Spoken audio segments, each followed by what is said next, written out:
Hello. This is a meeting of the Needham Unite Against Racism Initiative Working Group. We are meeting tonight via Zoom due to the pandemic and the state of emergency that continues to permit remote meetings in Massachusetts. Those meetings are permitted as long as everyone can both see and hear the proceedings of the meeting, and as long as all participants in the meeting can see and hear each other, or at least hear each other, I guess is the regulation. So with that, we will be ready to proceed whenever we have the rest of our attendees.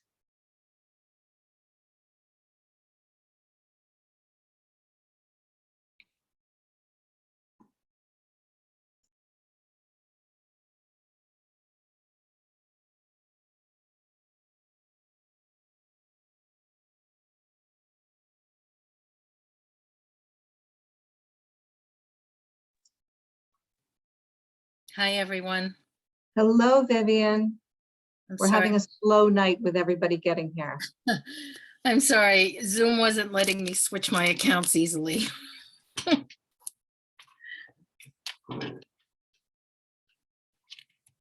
Sometimes it's uncooperative. I know, well, I was logging off a college meeting and trying to log on to the firm account, and it was not happy with me. I always say.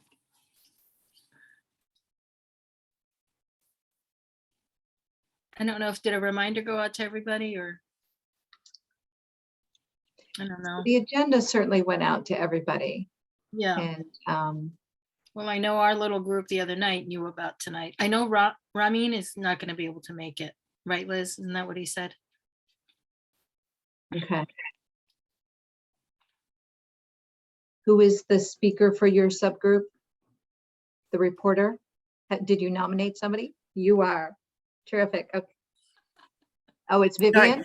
I was pointing at Vivian, which of course, even however many years we are into this pandemic, I forget that you don't see the screen the same way I do. So, yeah, sorry. I can point to you. You can. And I agreed that I would chime in in support as needed. So. Yeah, I'd asked Miles whether that, I didn't think it was likely, but because I hadn't been taking notes during our call, I didn't know if the minutes might be available, but that's all right. I have you and Jen to keep track. Yeah. How are you all? Sorry for being so late. We are having a night. So, Katie, do you know who the reporter is for the other subgroup, or any idea? I'm sorry, I don't. Okay. I know that both subgroups met. I just don't know who's what. Well, and I know that Natasha planned to be here since she and I are planning to go to another meeting later tonight. Lucky you. Right. From one to the next. I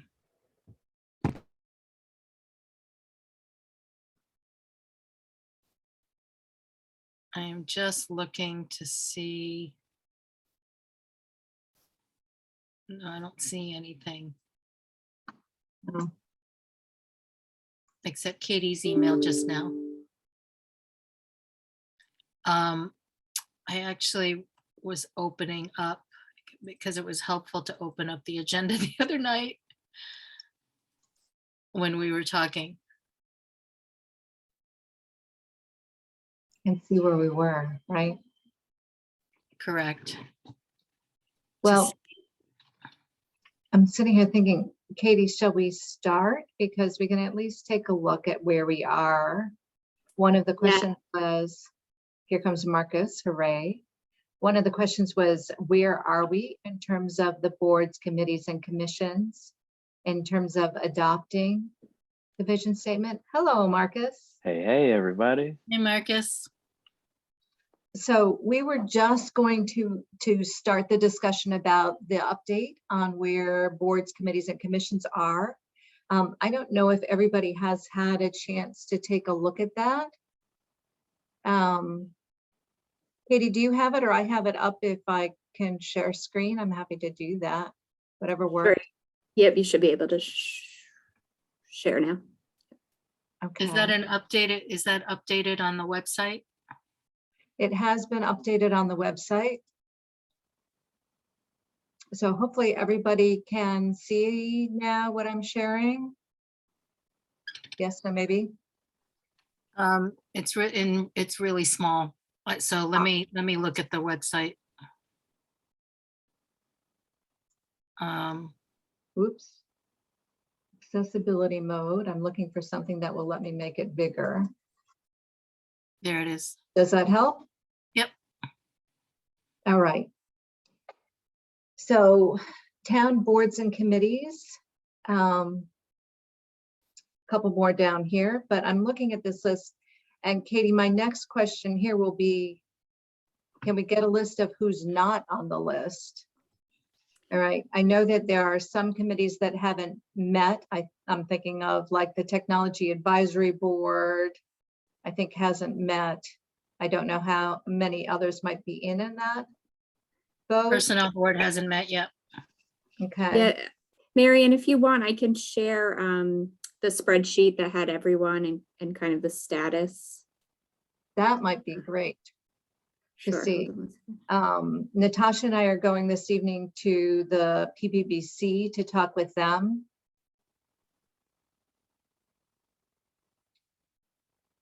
All right, now you'll need to make it bigger. Yep. Is that better for folks? That's much better. So everything highlighted in yellow is an update since the last Newari meeting. I'll say this doesn't mean necessarily that the action took place since the last meeting, but just that we got updated information from folks. So Affordable Housing Trust adopted, the Board of Assessors did, and they sent some comments, and I can forward those on to the group after this. The Housing Authority confirmed that they had adopted back in the spring. The Community Revitalization Trust Fund adopted. In January, wonderful. Yeah, just recently. Sorry, I've got too many things going on my screen. The Rail Trail Advisory Committee adopted. Yeah. And Solid Waste and Recycling adopted earlier this fall, and I will also forward on comments that they sent for everyone to review. TMAC adopted, Traffic Management Advisory Committee, and then the ones remaining, the comments in yellow are kind of more recent updates that we got, mostly just that people haven't met yet. Okay. The Golf Course Advisory Committee.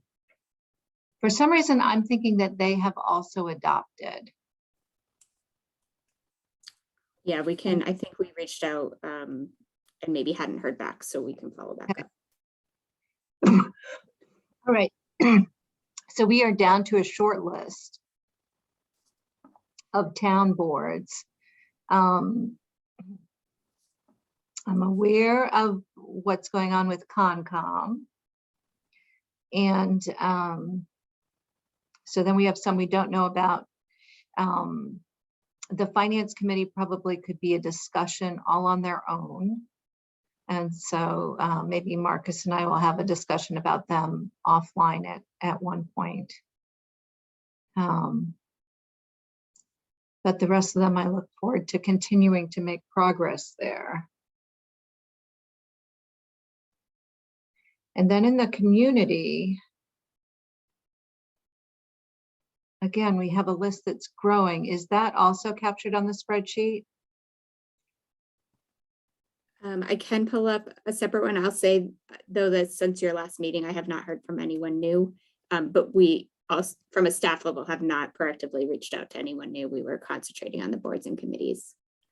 Okay, so why don't we hold that? And I think at some point, here's what I would like to do with that, Katie, is actually if we could send the list of town organizations out to the committee. And then if people on the committee have a good contact in a particular organization, maybe they can highlight and we can sort of adopt somebody to have a conversation with. Does that make sense to people as a way to broaden that list? Yeah, I'll send that out. And continue that engagement. That sounds good. All right. There was a terrific lecture yesterday from the library with Kelly Carter Jackson. I don't know if anybody else here had an opportunity to hop on it. And I had sent a note to Katie afterwards and said, maybe one of the things here, we have the listserv that we've created to send out events. We may want to create sort of a repository. I'm thinking like a, you know, an annotated bibliography of the Zooms from these various events, because I think they all educate in different ways. Kelly's speech yesterday was about slavery in New England. And she really talked about history, and she talked about implications of it for today. Did a really nice job. So, and call to action for people to do something. So that was a good thing. All right, we had discussed for the next item on our agenda that we were going to split into a couple of subgroups to put together a plan so that we could go out and educate these other groups that have not adopted yet and help them understand how they might be able to contribute to the Nuari mission. So I know we have one subgroup here. I don't know what we have from the other subgroup. So is that my subgroup? That could be your subgroup. Are you the noted designated reporter, Marcus, for your subgroup? Oh, well, it was Jay. Jay was we voted him as leading that group, but it was myself, him, and Natasha that met last Thursday with Miles. And Okay. Miles took some notes, I believe, and Jay might have sent some notes along as well to either Katie or Miles as to what we wrapped up. But Katie, I don't know what you got or what you got from Miles as far as what we did last Thursday. I was on the road for a lot of it, so I don't have it. Don't have any documentation with me, but we did discuss a lot, and we made some progress, and I don't know what we have from there right now.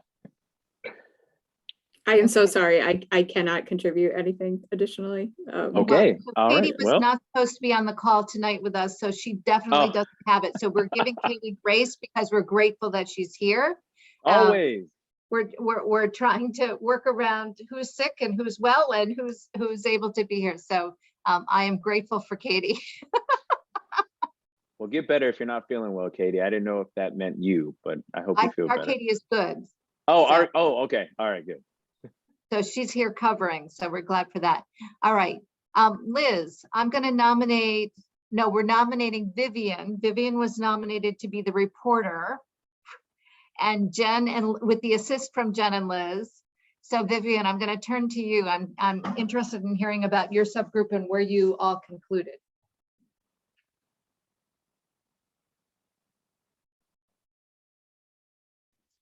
You're on mute. There we Marcus, go. you can weigh in on it, because some of the beginning of our conversation was sorting out how we were distinguishing between what we were doing as a subgroup and what you were doing, your subgroup was doing. And kind of took a look back at some notes, and we collectively gathered that what we were trying to do was to figure out outreach, education, without duplicating efforts from other organizations and committees in town and other efforts. Whereas your subgroup was really focusing in a little bit on the accountability and measurement piece, right? So, you know, our conversation was such that we, I'm just looking at some notes I quickly scribbled right after we were done, so I didn't forget. I think what we were intending was that we were going to be providing some sort of information for boards and committees about how to have conversations in a functional way. And we were thinking that what we might do is try to encourage some consistency on that, whether they were conversations amongst boards or committees or within organizations for their leadership. thinking about how to put together a format, maybe some guidelines and ground rules, if you will. Perhaps put together some conversation prompts, right, for discussions, giving them, yeah, what was this note? Oh, making sure that they had trained facilitators for these conversations so that there was a consistency in not only the practices that the facilitators engaged in, but also a common lens and common glossary of terms, common language in facilitating those conversations, as well as making sure that there was some consistency in the expectations that the town and URI had for each of these groups, understanding that they were coming to the subject matter with different lenses and different perspectives and different efforts and missions within their own groups. We thought we would suggest focusing on the boards and committees first, and encourage perhaps a series of cross-functional conversations, meaning, not having one conversation with a single board, but perhaps having the chairs of the boards and committees gather for a session to talk about this and to sort of go through it, and then have them go back to their boards and committees to discuss how they could apply it to their work, and how they could apply it in their adoption of the visions statement and guiding principles. And then it would flip over, Marcus, maybe to what you're talking about, the measurement, the accountability, how they're going to report back so that there is an understanding of what each of these boards and committees is actually doing, right? Correct. I'm using some phrases, but for example, what's their work plan? What's their work plan for what they're going to do to achieve the, to move towards the vision? And one of the conversation pieces was that we really wanted to make sure that we were not duplicating efforts that are already out there. And we thought about these conversations, right? The conversations that are supposed to be happening, and what are they going to be doing? Can they be, can they be utilized as a model, perhaps, for what we're talking about?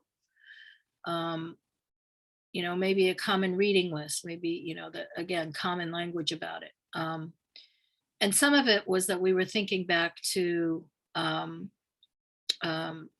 the Zero workshop, right? And having people engage in those open and honest dialogues. So. And do you want me to go? You want people want to comment? And then I can want Liz and Jen to tell me what I missed. Okay. All right. I'll wait. Thank you.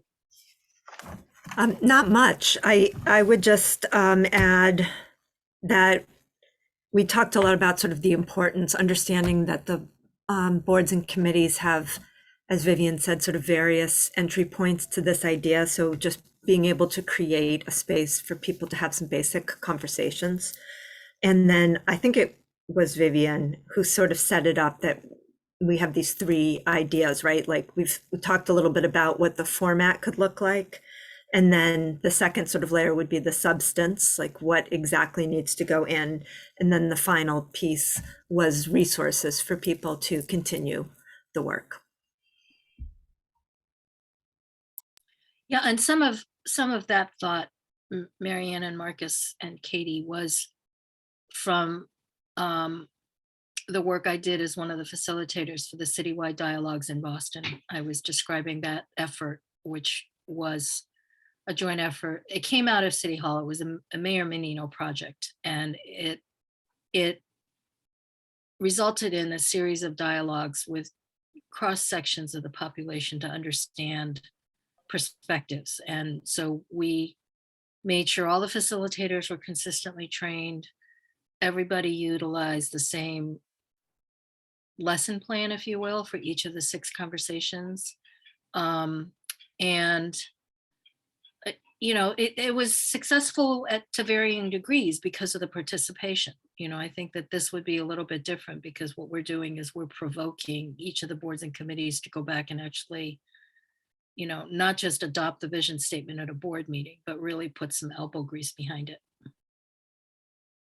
So the things that I'm thinking about listening to this, your idea about putting some structure behind it, of having a session where we could pull in the committee chairs, right? It strikes me that we can pull in the committee chairs, and that is a kind of a session that we can facilitate. I would be worried about an expectation of getting trained facilitators out to all the individual board meetings. I'm not sure we can be as successful with that. But I might hope that if we have the session pulling the chairs together that's facilitated, that then maybe somebody from Newari could go to the individual session with the chair once the chair has had that, to have the discussion with the committee. Does that strike you as fitting within the framework that you've talked about, or possible? Oops, Vivian, unmute. I don't think that the idea was for facilitators to go to every single conversation or series of conversations. I think the idea was the initial series of conversations, and the idea that if we could have a group of people who were trained as facilitators and maybe pair people up, that they could carry on a conversation with a smaller group.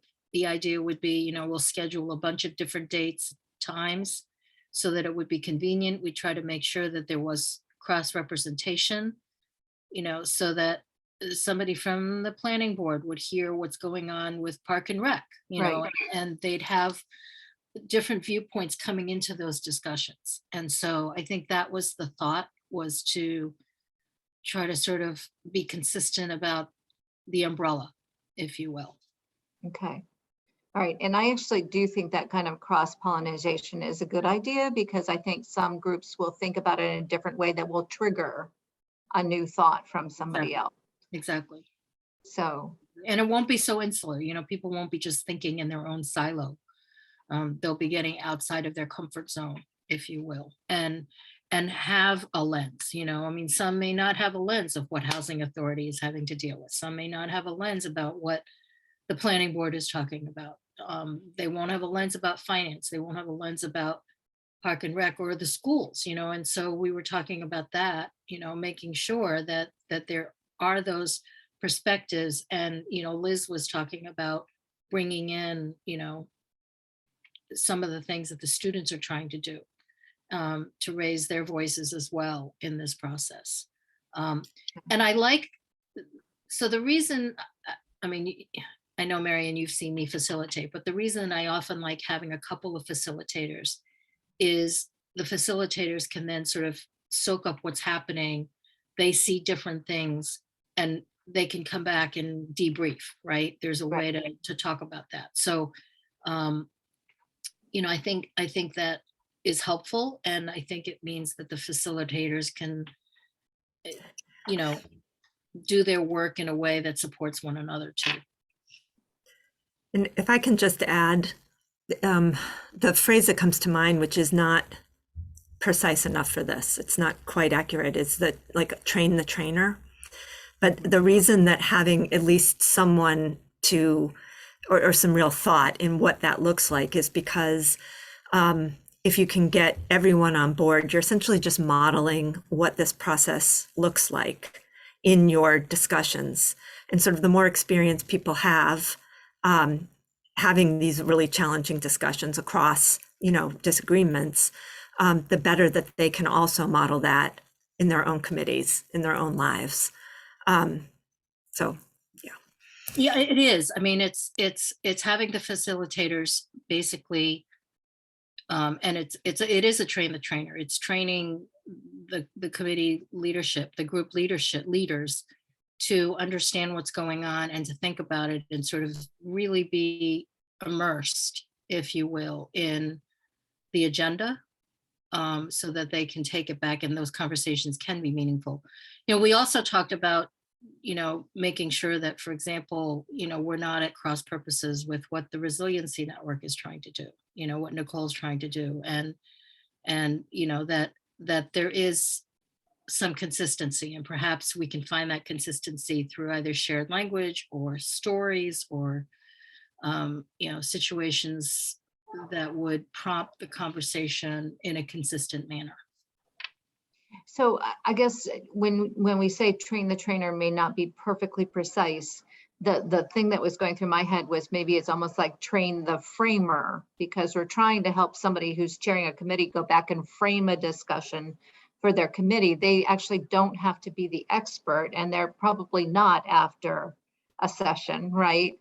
But we want to be able to give them enough ideas and enough grounding that they can take the next steps. And also that then this helps to be, as I keep saying, we're always looking for the gateway drug, right? What's the gateway to getting more people involved in thinking about this work?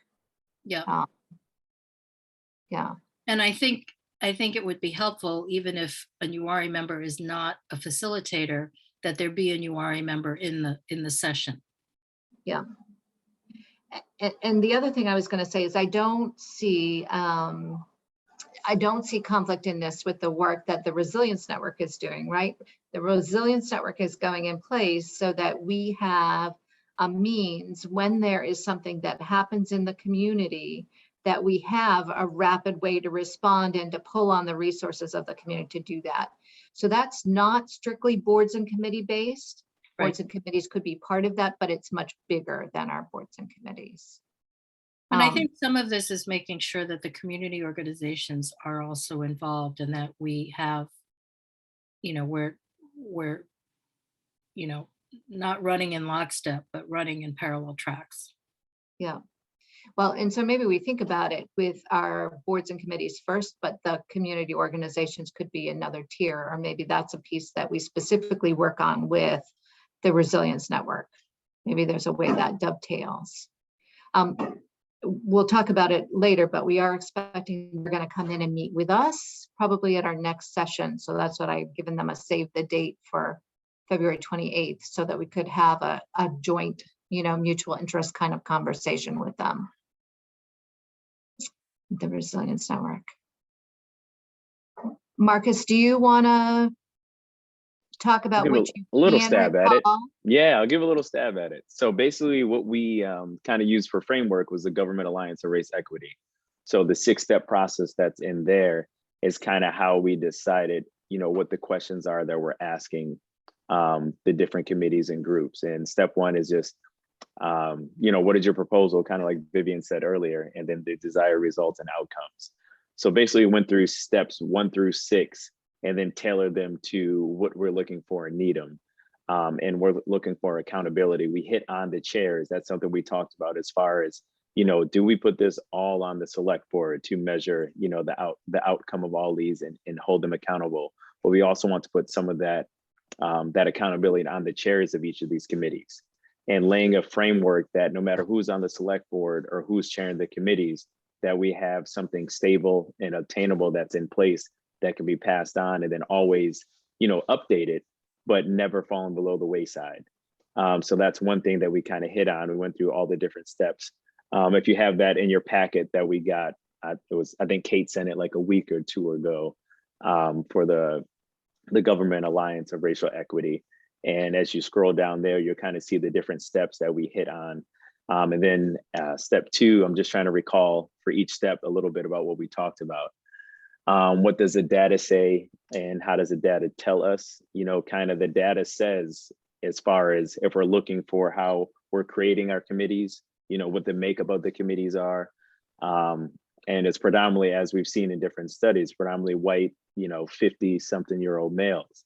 As far as data, as far as, what we're doing to, I guess, for each committee to kind of do their part and have a more equitable lens put in the process of forming our boards and committees, and the way that we,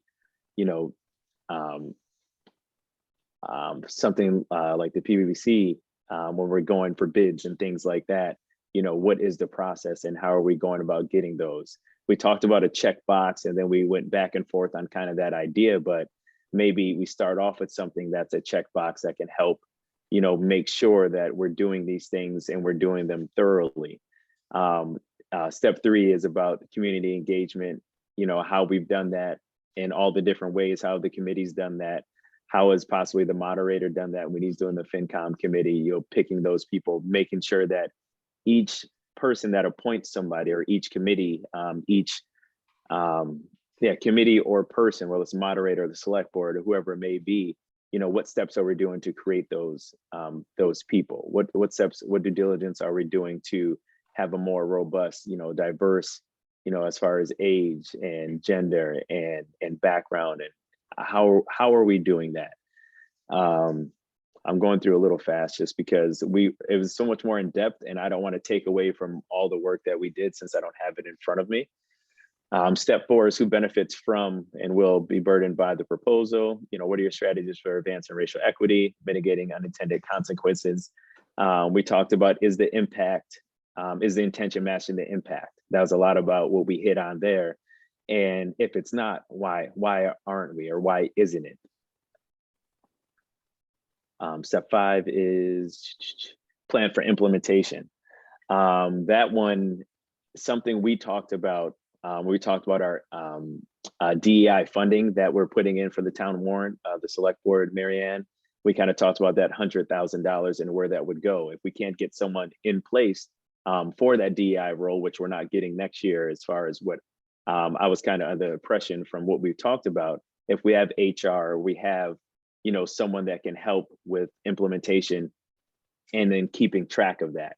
So besides ourselves and us going to the meetings, when we can to help with that, having the chairs in, how do we sustain this? How do we continue to make sure that what we're putting in place is going to be sustainable? What we're putting in place has, some, what's a good word I'm trying to say, that has some real teeth in it, that it's not something that we're just going to do once. And as we change our boards and committees, like I said, it's going to fall below the wayside. And a lot of that has to do with step 6, which is ensure accountability, communicate, and evaluate results. So I think actually step 6 is what I was talking about when it came to HR, the select board, or us, at least at the beginning stages, going to the different boards and committees and helping to give them these tools, these accountability tools and resources that we will that we will formulate and be able to delegate, and then hold those chairs accountable, and then have a biannual meeting or something like that where we're talking about our progress. Because we felt like, I think we talked a little bit about, if we do it every year, then that's not enough. Twice a year, then we can measure that halfway point and where we need to improve if we feel like these things are not being met and these goals aren't being accomplished and we're not doing exactly what we set out to be. That's from my memory. I'm sure I missed some things, but I have nobody here to kind of help me out with that. But that was kind of the Spark Notes version of what we hit on in the different areas. So Jen, I realized that I didn't ask you if there was something to add to our piece. No, I Thank think you guys both covered it. I think that the one thing that, and I don't want to go backwards since we just got onto Marcus's thing, but I was It's okay, do it. having a conversation with a neighbor the other day about what we're working on, and they started immediately grilling me on quotas and statistics of people of certain races, and I was like, that's not it at all. And so it really made me think that I think that that's one of the things I hope we can talk with the town leaders about, is to kind of get out of the box of what they thinking about equity means and what we're trying to get them to think about as part of kind of an overall agenda. I sent Katie and Kate a note today that's not directly analogous, but I do think it has an analog here, which is there was an article in, what was I reading today? Chronicle of Higher Ed or something like that. AGB, it was something I read in Association of Governing Boards, but it was president of a community college talking about every student is a success. And to me, I said, it's not really that every resident is a success, but it's that notion that every community member belongs, or, you know, has the opportunity, whatever that might be. So if that's your organizing principle, how does that mean you organize your budget and your priorities to ensure that? You're right, it's not about quotas, but we want everybody who's here to have that. Vivian. And sorry, Marcus, I didn't mean to jump back, but I realized that Jen was going to say something and I forgot to ask her. To follow up though, on that anecdote, Jen, I'm wondering if we also maybe want to add to what we were talking about, which is to have a session with town meeting members of some kind, where, you know, I mean, we talked about the fact that a lot of the active groups that are there, right? We're looking to keep the tent flap open and welcome in people to a safe space to have conversation, knowing that they're not necessarily part of the choir, the same choir, you know, that they're not engaged right now with the current efforts that are going on, right? They're not attending. And so I'm wondering if we try to use that town meeting member structure to get the word out to the neighbors in the precincts, right? To, you know, that it is person to person, if you will. So it's like coming at people from different directions. So just a thought. Interesting. Okay, Liz. So this can wait until after we process Marcus's ideas. It's related to this conversation, but it came up for me while Marcus was talking. But I can wait until after, if that makes more sense. So I think the question, right, related to Marcus's is how do we, and I suspect it was in their conversation. So I think a lot of the discussion related to the who's on the committee, but it is definitely broader than that. It is what is the remit of the committee and how does that contribute as well. And I think part of the challenge is that many committees look at their work and they don't intuitively think about how does it translate. So that's a piece that I think we're having to help people to figure out how to translate. And it could be, you know, as we talk about data, that the data is something that we don't even have yet, right? Because we haven't thought about it from this perspective, right? We're not even asking the questions that would help us build with this lens, right? So all of those pieces are going to have to happen. And we talked a little bit about when Natasha was on the call about how, you know, the planning board has like in 5.5 hour calls, so they may not get to these conversations or questions until late at night. And Jay was like, no. These should be worked into the conversations as you're having them. This isn't an end of meeting conversation. These questions are asked during, you know, suggestions and things that are happening engulfed in the conversation that you're having. And it was one of those things where we talked about composition and, you know, how the people that are coming back, what's happening there. But that was Jay kind of spun it on his head and we all agreed, but like, yes, this isn't something that waits until the end of the conversation or waits until we have a couple minutes to talk about, did we do this or did we do that? The organicness of this, or what we're hoping or aspiring it to be, is that we have either the chair or someone that as presentations are being made, people are coming in to talk about things or planning to come and build or whatever it may be, that these are worked into the automatic questions that are being asked and phrasing it in a way where you can't just wait until the end of a project or whatever it may be, end of the conversation at night to talk about equity and talk about the way that we're implementing or thinking and putting a different lens than we've done in the past. I think Liz has something. Liz? Yeah, thanks, Marcus. It's so when I was thinking about this, like there are some questions I think will come up, and because we're sort of hinting at where this is going, right?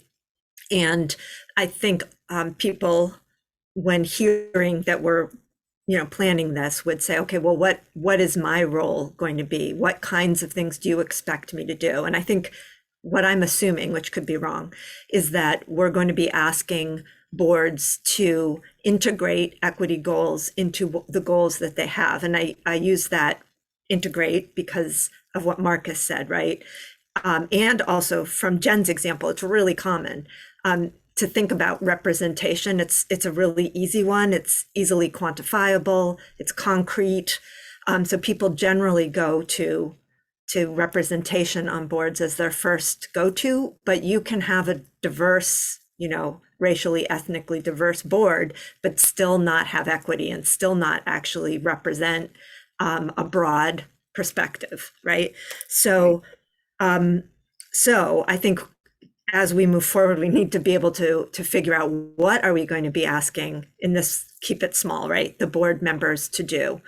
And part of our education has to be that, yeah, something like representation is certainly important. And that is something you have to pay attention to, but you also have to pay attention to who among your constituents, whoever they are you hearing, right? Who do you hear from and who don't you hear from? That's more important. And are you giving the very vocal community members who have, the time and the flexibility in their job to come and to, lobby you for whatever the thing is that they want? That doesn't represent the majority view necessarily. So you have to reach out and find who are the other people you haven't heard from, and do they agree or do they disagree, and what's their perspective? So yeah, as much as I think we can position it as it's not that we're adding equity into the work that we're doing on boards and committees, as the work that we're doing is equitable work. And now we're going to figure out how to make our goals align with the fact that we are working towards equity, if that makes sense.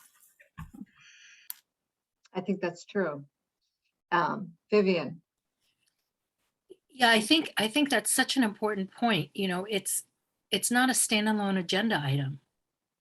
The Right. idea is to have it woven through as a thread, so that it's top of mind for everything, right? And I'm not saying that it subsumes all of the other issues that might be involved in any decisions that are being made, but it's sort of, to use it, maybe it's an artful analogy, but it's like saying you're going to build a house and you start building and then you say, oh, well, I should have gotten a different quote, right? On something. I mean, it's needing to think it through from beginning to end and to have it woven through as a major principle. I mean, that's what adoption of these principles means, is that it becomes a part of the rhythm of business. It's in the fabric, it's not a checkbox. It is not something that we just do. It's, like I said, it's who we are. And if that becomes woven into the fabric and the DNA, then the results and the outcomes can be something that we're all proud of. But it's got to get there. And this is the start. So figuring out what would be in such a train the framer class is another whole set of work. We keep coming back to the fact that we need a common glossary. It feels like things like a glossary, we need to just choose one that we've seen. There's a number of examples. Figure out if there's something we think is missing that needs to be there for Needham, and we should start using it. I mean, it feels so foundational that we need to select one and go with it. I wonder if that's maybe a small group to bring one back to the group to adopt, or Liz? So I also just want to say that there's this idea, right, about the way that our culture and our institutions reflect basically white supremacy, right? And one piece of that is this idea that we have to have everything be perfect. Like we need like this, really solid glossary. So what I would suggest is finding one and then being very clear that it's a living document and that it's going to grow as our work grows. And so the pressure to be perfect should be off, and that way we can adjust the document as we respond to the needs of the town, as, you know, current situations or whatever. Totally agree. Anybody, Vivian? I also think that it's something that is organic, to Liz's point. And I think that one thought may be to take a look at some glossaries that are out there, get some feedback from the Human Rights Committee, from NDI, from, you know, to say, you know, is this how you would describe it? And perhaps what we do is, you know, we take a page from Merriam-Webster and we say, here's a glossary, but there are alternative meanings and definitions. I mean, I don't think we have to go with the singular. I think a lot of it is just conceptual, you know, and it's planting those terms as in the conversation prompts to say, you know, what does it mean? Okay, let's drill down. What does it mean to your board? What does it mean to your committee? You know, Yeah. what do you think it might mean to somebody who is of this makeup? Right? Or who's had this lived experience. And that's prompting the conversation. So, I mean, I'm not averse to having, you know, a common language, but with different elements. So I think, I'm not checking right now, but I believe that NDI in fact has a glossary already. Maybe we could start with that as a base and figure out, you know, is there something that we think needs to be added to that? But I agree, we could search forever to decide to have the perfect glossary. I don't think that's what we want to do, but we keep coming back to needing a glossary. So I think we should find one and start with it and augment it as we see need to do that.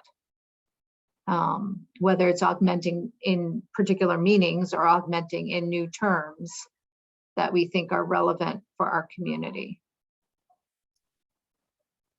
Raman also had an idea, you know, he was talking about the Elliott, Maine police and what they did. And so, you know, it might be that it would be helpful to sort of collect some of these success stories, if you will, to be able to get people to sort of adopt a perspective and say, oh, this is a story, but this is a true story, and this is an experience. And there are many, many ways to get to where we want to get to. But the idea is to sort of figure out what we need to do, because I think that's when Marcus's group will come in and say, okay, this is how we're going to hold you accountable for it. Yeah. Marcus? Just piggyback what you just said, Vivian, about Elliott, Maine and the PD. That's something that we have definitely discussed. And I think myself, Marianne, Kate, and the chief are going to have hopefully a meeting this February about that. So, I mean, definitely reach out, and I think we'll have more of this conversation. We haven't yet, Marianne and myself and the four of us, but that is something I feel like is not a heavy lift at all. You know, as far as cost wise, it's not something that's going to take a lot from our budget. And that's something that it doesn't even need to be like this, you know, it's huge ordeal as far as what we're doing. It's just the right thing to do. And it's going to make our police force better to go through something like this. And we have facilitators possibly lined up, ready to go, that are willing to help out, you know, with their training and then implement this with the police department. So stay tuned on that. That's something that we'll be talking about very soon. Before this month is over, we'll have a meeting on the books. So I think we're optimistic about that, but I think, you know, the challenge, of course, right, are the number of things that the police have on their plate right now as they're working through their to-do list. And we all know how long the to-do list is, you know, so there's a little bit of, are you adding more to my to-do list? We're going to have that conversation and figure out how these things fit. Right. And how they in fact benefit each other to be focused on them. And think possibly about rearranging the to-do list, you know, like that, adding to it, or we rearrange, you know, the order of operations with that. This is one of those things where it's tough to say like this wouldn't be a priority just by the makeup of our police department and where we are and what's going on in the culture and the climate of our town. I think this is something that should be shifted into more of a focus. and we'll have that discussion, but I'm hearing what you're saying, Mary Ann. Well, and you and I, I know we're in agreement on this, that we would Right. really like to see this Right. happen. So, Yeah. but just so everybody else knows, it's what seems More like of a to discussion. us, like something we really think would be valuable is something that we still have to have a discussion about. I just need to be honest. So, yeah, it's all more complicated than we would like all the time. That's human nature, right? It's human nature. Yes. Yeah. Okay. So if we were going to define our next steps here after this round of subgroups, right? One of the things we need to do is to socialize among the group the glossary that exists so that we can all take a look at that and see what we want to bring back so we can adopt that. I would love to see us adopt it again, then we'll put it on the website and that can be part of the toolkit that goes out to everybody. And then I think the next step as we're thinking about this will be to do some other work, thinking about what this workshop would look like for our committee chairs, to bring them together for a discussion on this front. How do you think we want to approach that?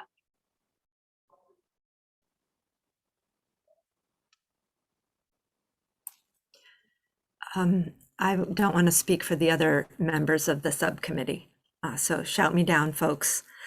But we could meet again and take a stab at designing, just fleshing it out a little, and then bring it back to the full group for feedback. Again, I'm only speaking for myself for now. I'm in for that. Okay. And one thought I also had is it may be helpful to find out how NDI developed their glossary. We can certainly Yeah, ask Rami might Roman be if he knows. exactly. That's what I was. Well, we can When- voluntold Ramin because he's not here tonight. Right, right. So one of the questions that I might have is if your subgroup gets back together, do you think it would be beneficial or not beneficial to think about including Lisa in that conversation? Would she help us to move thinking about this along? And would this be a place where it might be helpful to see if we could engage her for a thinking session? I think it would be helpful because I think, again, there's some of the consistency, right? We've all done this work with Lisa. She knows where we are. It would be great to get her ideas on these next steps. I mean, we've sort of identified what could be done. Yeah. And then she could help give us a reality check. I have two questions. One is, do we think that this is something that will happen, before the summer, like before June? And two, do we know, or how can we know, do we have any money to pay anybody to come in and do, I know we don't want to call it a training, but to, I don't know, bring some star power to this with somebody that is, an expert in engaging community groups like this.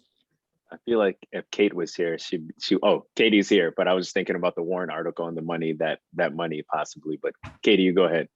Well, and that's for next year, but Katie? Yes, I Yeah. keep forgetting. Yes, yeah. If town meeting approves funding, that would be for starting July 1, but Jen, I do think that we have, I'm not sure what dollar amount we're talking about, but I do think we have some funds that we could tap into. We've been scoping staff training, so when we get a handle on that budget, we'll know kind of what we have available. And the good news for people is it looks like we've just identified somebody for staff training right after. Have you heard that, Katie, or that's what I heard today from Kate?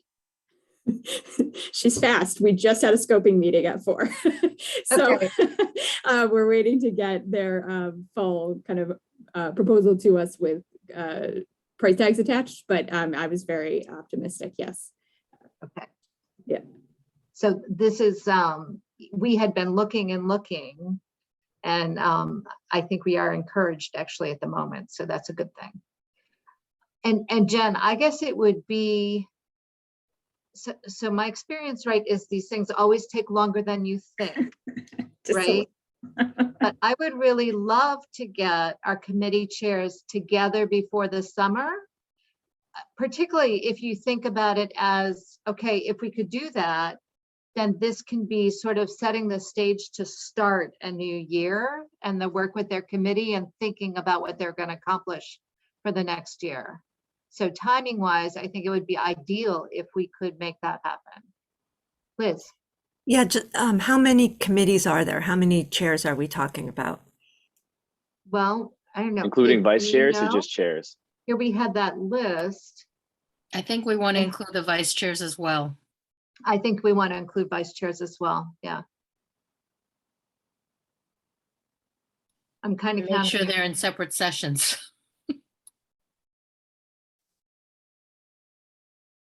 Ballpark, I want to say like 35, but that's, Yeah, somewhere between 30 and 35 looks like committees altogether. So it's a non-trivial number of people. You won't get everybody, but if we do chairs and vice chairs there, it would be an expansion, and it would be a good opportunity to really dig in and talk about what it would mean to orient the town around everybody having opportunities. Yeah, I Liz? think small groups are better. So that just means a lot of small groups. A lot of organizing, yeah. Yeah. Yeah. I mean, that's okay. That's okay. But Well, time consuming. hopefully if it happens sometime before the summer, it is something that could be done in person. And we could use a space like, you know, town hall to have lots of space for people to distribute there. All right. So I'm going to ask if you all can work together with Katie to see if we can find a time when you can get together with Lisa and think about what it might mean to bring back a proposal for that. Should we just send out a word, not a Wordle, sorry, that thing is A everywhere. doodle. Yes, a Wordle. doodle. Yeah, it's on my brain. I've never tried it, but I've seen way too much of it and I can't do it. Can't do it. So now it's in my is trying to brain. think about a Wordle do and a it. doodle going together. Can't do it. So, okay. I'm sure we'll figure out something, but we'll sort it out to find a date to get back together.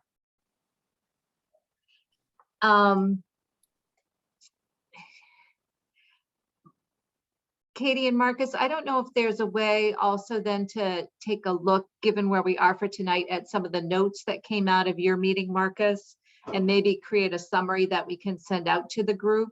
I think Jay was working on one. I just don't know if he sent it out yet, but Miles took some notes, I know, and Jay took some, and he kind of shorthanded, just little things that he was going to clean up and send out. So I don't think he has yet, but I know when we ended that meeting, that's on his to-do list to do. So maybe I can text him, or I can reach out via email and just say, hey, just wanted to know, you know, we had our new RE meeting, and just the notes that you had, if you're willing to send them in to the group or to Katie and Kate.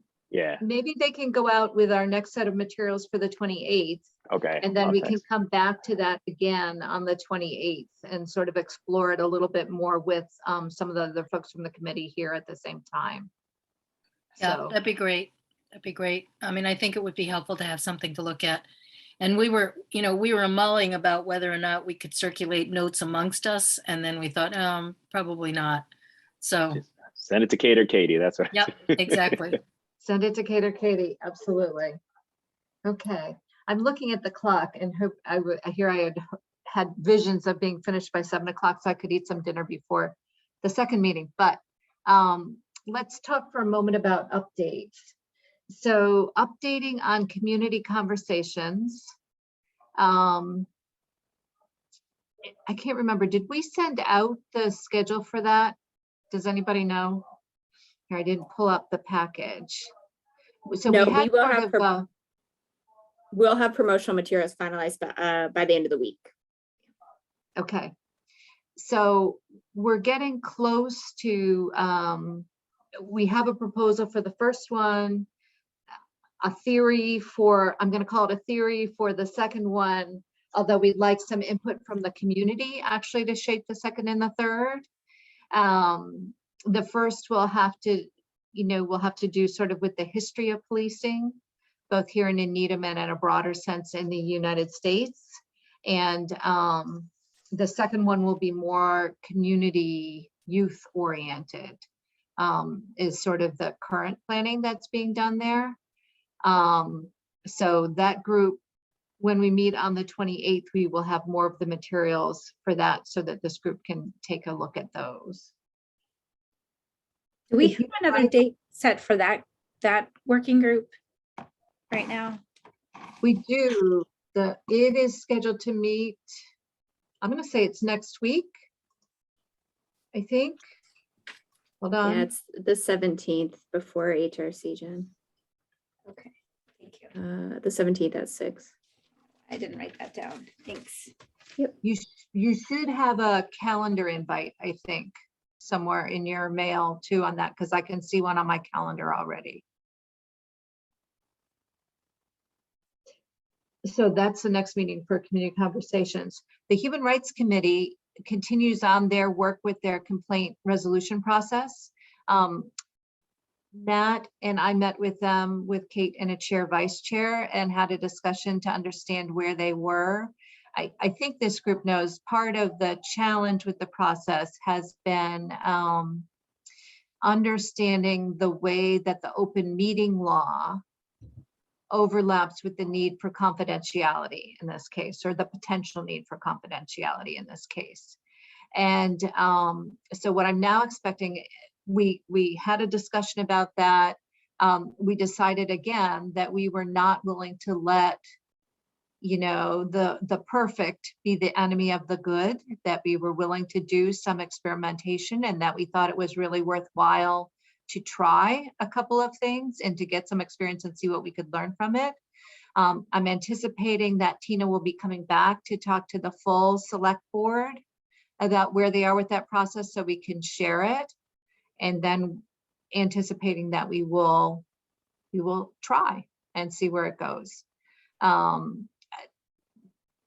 I don't think that there is a way that we are ever going to allay everybody's concerns before we start.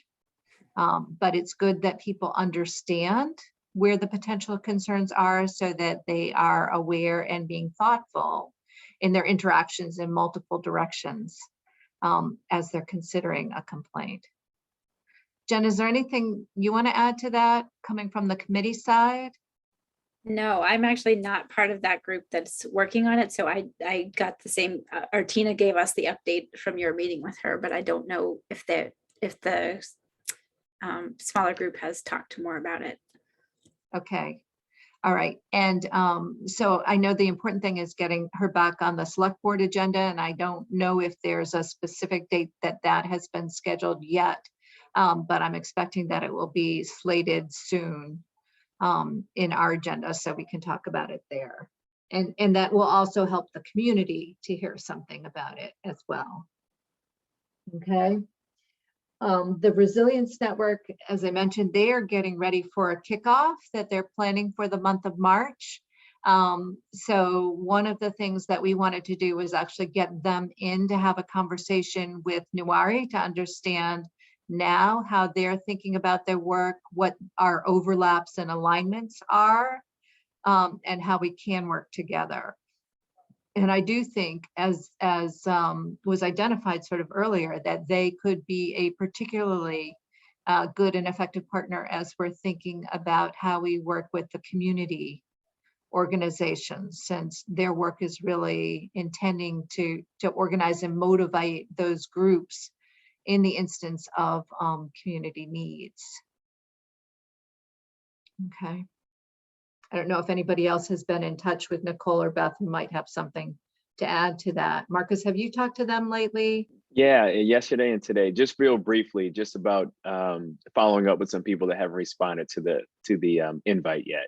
Just reaching out to people, but I think March 3rd or something like that, or a Thursday, first Thursday in March is going to be the first meeting. From what I recall off the top of my head, we were going to do it last Thursday, but just time and everything going on, we didn't.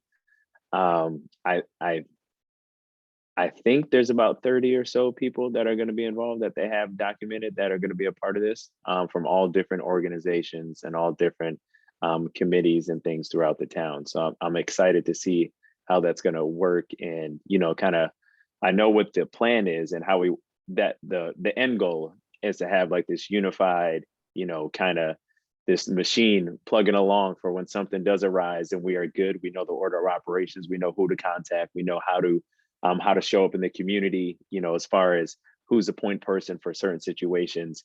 But more than anything, it's about coming together and having people from, doesn't matter, who you vote for, where you come from, what you do.